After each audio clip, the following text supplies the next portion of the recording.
لكي تنطق بها. إنها كلمات النصر. النصر. انتصرت غزة، انتصرنا.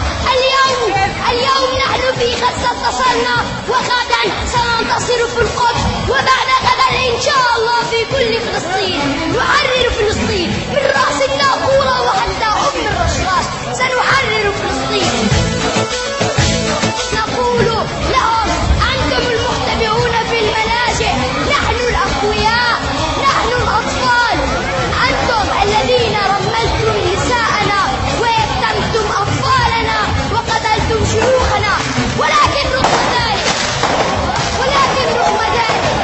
لا زال فينا صوت للعزة والكرامة، ولكن رغم ذلك سنقاومك أيها الاحتلال الصهيوني، سنقاومك.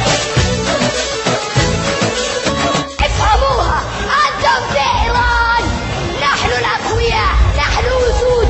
أنتم في إيران، أنتم لستم إلا احتلال، أنتم دولة احتلال ظالمة فاسقة، لا يوجد في قلوبكم أي ذرة للرحمة.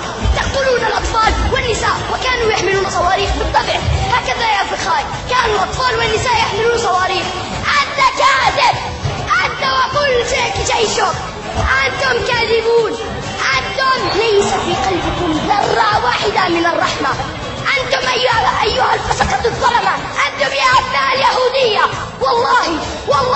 والله سنحرر فلسطين، والله سنسجد ركعات شكر لله، ولكن في المسجد الأقصى إن شاء الله سنحرر فلسطين. وسنطردكم وسندوس على آخر جثة صهيوني لعين في غزة بأرجلنا الشريفة، سندوس عليكم.